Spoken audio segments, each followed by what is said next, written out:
નમસ્કાર. શ્રવણ શ્રવણ ડોક્ટર ઝાલા. શ્રવણ કાવડ લઈને ફરતો, તીરથે તીરથે ડગલા ભરતો. શ્રવણ કાવડ લઈને ફરતો, તીરથે તીરથે ડગલા ભરતો.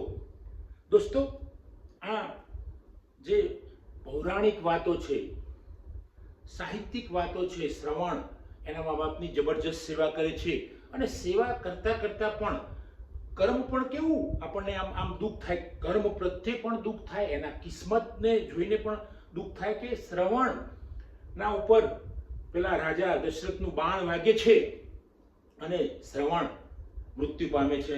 મા બાપના માટે પાણી ભરવા જાય છે મા બાપની સેવા કરતા કરતા અને શ્રવણનું મૃત્યુ થાય છે. આ ઘટના ભૂતકાળની યુગો પહેલાની છે. મિત્રો, અહીં વાત કરું છું હું ડોક્ટર ઝાલા લવજી શ્રવણ તરીકે.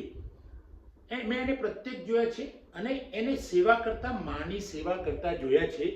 ડોક્ટર ઝાલા લવજી એવું કહે છે કે મારી માં મારા ગામ ફેદડામાં કામે જાય અથવા તો પેલો ખેડૂત અનાજ લઈ લે ત્યારે ખરામાં, જે ખરું કે ખેડૂત જે અનાજ લઈને રાખે છે, સાચવે છે, સંગ્રહે છે અથવા તો તેને સુકવવા માટે મૂકે છે, એને આપણે ખરું કહીએ. તે ખરામાં જાય અને પછી ખરામાં ખેડૂત જે ઘઉં, જુવાર, જે પણ પાક હોય લઈને જતો રહે, પછી જે ખરાની અંદર જે તિરાડોમાં ભરાયેલું અનાજ એ બા એક એક દાણો લઈને મારી બા વીણતી, એવું ઝાલા લવજીનું કહેવું છે. અને એ બા તિરાડોમાં એના હાથ એટલા બધા બળછટ થઈ જતા હતા એ વખતે, અને એ હું જોઉં, એની હથેળીઓ બાની જોતો હતો તો મને એ વખતે આંસુ આવી જતા હતા, એવું ડોક્ટર ઝાલાનું કહેવું છે. મિત્રો, આ ઝાલા લવજીએ જબરજસ્ત સંઘર્ષ કર્યો, જબરજસ્ત એટલે એની કોઈ સીમા નથી.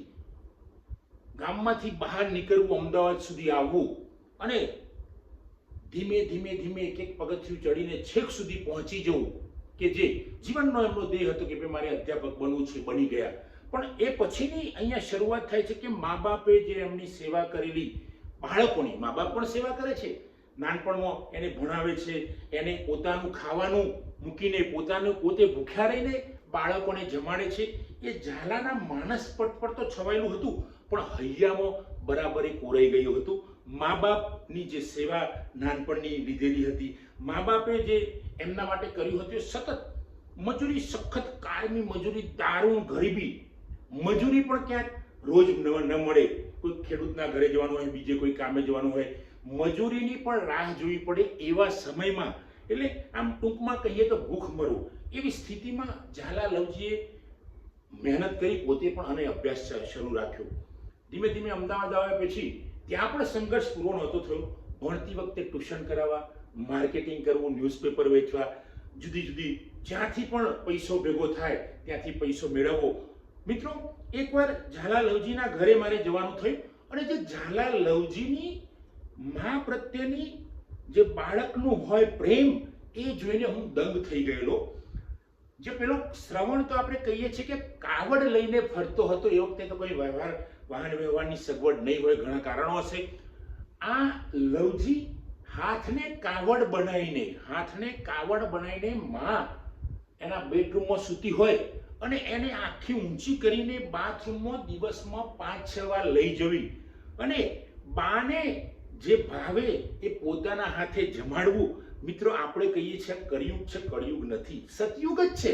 આ તો આપણી માનસિકતા, આપણી બોલવાની પદ્ધતિ બદલાઈ છે, આપણી દ્રષ્ટિ બદલાઈ છે. બાકી ઝાલા જેવા માણસો તો ઘણા જ સમાજમાં છે, પણ અહીંયા ઝાલાનું હું એટલે ઉદાહરણ ટાંકું છું, ડોક્ટર ઝાલાનું, કારણ કે પ્રત્યક્ષ મેં જોયા છે જે માની સેવા કરતા કરતા.